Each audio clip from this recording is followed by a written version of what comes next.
Hello everyone, my name is Jake. Today we're going to be going over the Network Services 2 room on TryHackMe.com. Today is going to be part 1 of a 3-part video where today we are covering the Network File System section, or NFS, which is going to be task 2, 3, and 4. So to get started, we're going to go to task 3 here, click the down caret, start the machine, because these things can take a little while to boot up. As you can see, I've already got mine running. So let's move on. Get connected. Just going to be a quick walkthrough of how to make sure you're connected to TryHackMe. If you've already got your green IP address here, you're good to go. Task 2, Understanding NFS. Gives you a brief description of what it does, how it works. What does NFS stand for?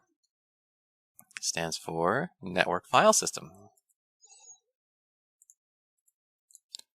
What process allows an NFS client to interact with a remote directory as though it was a physical drive? Server local files right here. It does this by mounting. There it is.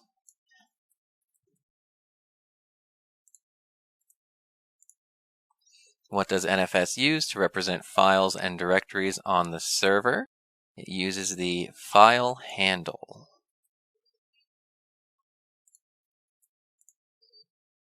What protocol does NFS use to communicate between the server and client?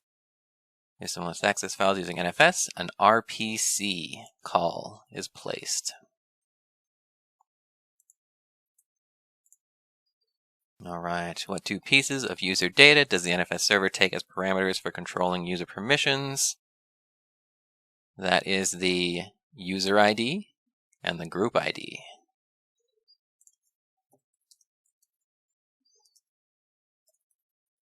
I probably don't need those spaces. Oh, I guess it still works. Cool.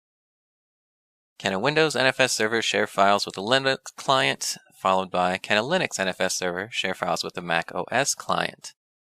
And right here covers that. Windows can work with non-Windows. Non-Windows can work with Windows, so on and so forth. So that's a big why to both. Now this one's going to take a little bit of Googling. As it says, will require external research. What is the latest version of NFS?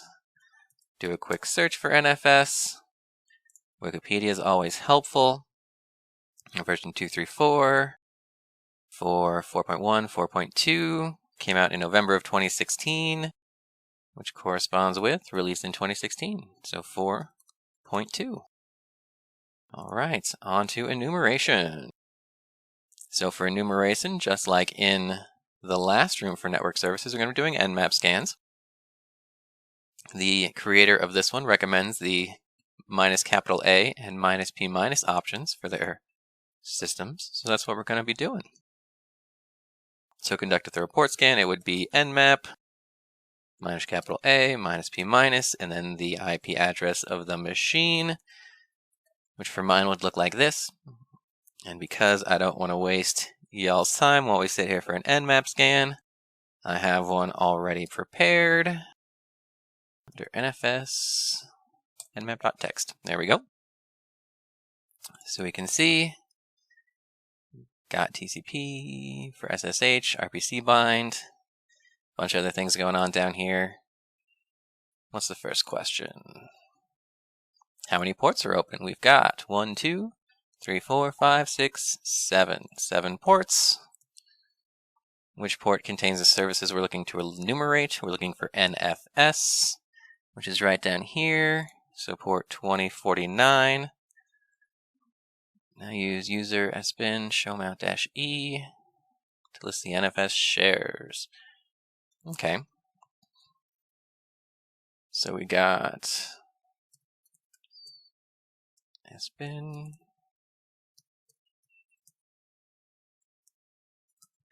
And then the IP address.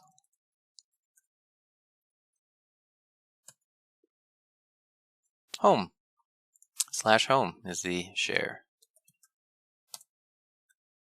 All right, time to mount the share. We're going to make a mounting point in the temporary directory. So make directory /temp/mount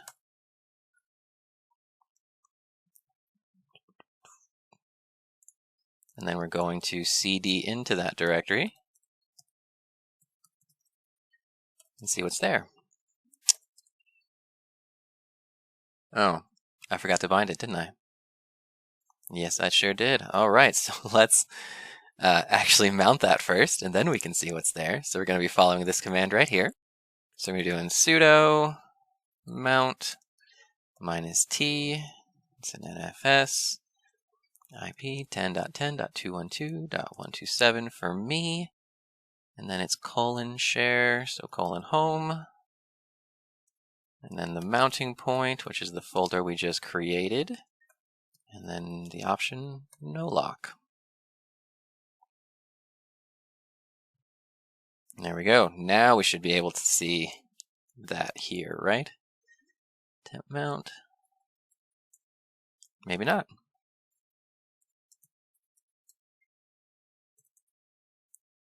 Mount is still there. There it is. All right, so just had to get out and come back. So cappuccino looks like it's a user folder. cd into cappuccino, I guess. No 2 C's. And we're going to need to use the -a flag to actually see things in here. There we go. So yeah, just a user folder. What's the next question? Cappuccino is the name of the folder that we got. We'll look inside. We've just been doing. Which of these folders could contain keys that would give us remote access to the server? You can see a little clever bit of bolding here, RS and A. So we're looking for the RSA key, which would be in the .ssh folder, if you remember from the last room. ls, and we've got the ID_RSA folder or file right there. So .ssh is the folder. Key we're looking for, ID_RSA, is what we've got.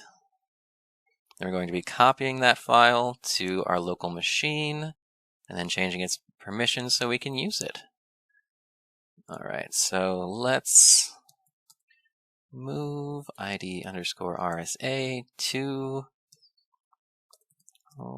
Cali. I'm going to put it in my specific to this room TryHackMe folder. But you can put it in whichever folder you think works for you. Then we're going to go change the permissions on it. So let's make our way to that folder. Make sure I got it moved correctly. There it is. Permission is 600 for ID_RSA. And now we're going to try to SSH into the machine. So SSH -I, the ID_RSA file.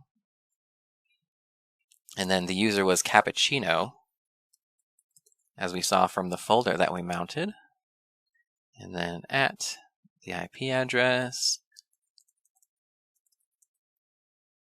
27.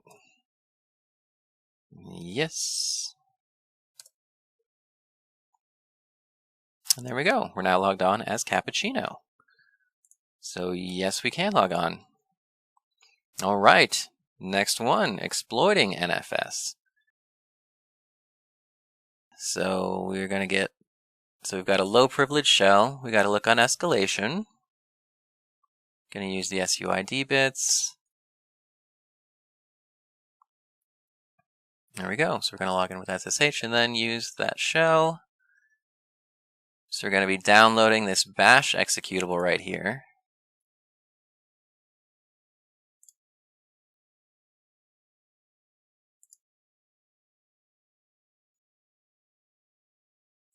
There we go. Got that downloaded. There's a little breakdown of the steps. So we're going to go back to the mount point of the directory. So that would be temp mount. And then into the user's home directory. So back into cappuccino.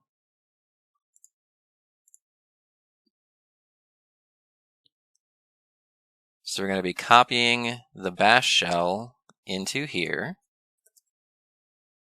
So that went into downloads, most likely, I would hope. All right, I should probably do that right there. There we go. Home/downloads.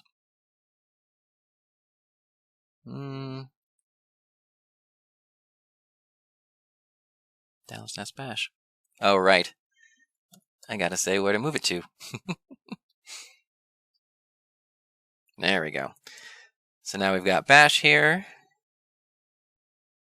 So you're gonna do first quick, make sure it is owned over here with sudo chown root bash. There we go. Now it's to the root user. Now we're going to add the SUID bit with sudo chmod plus esh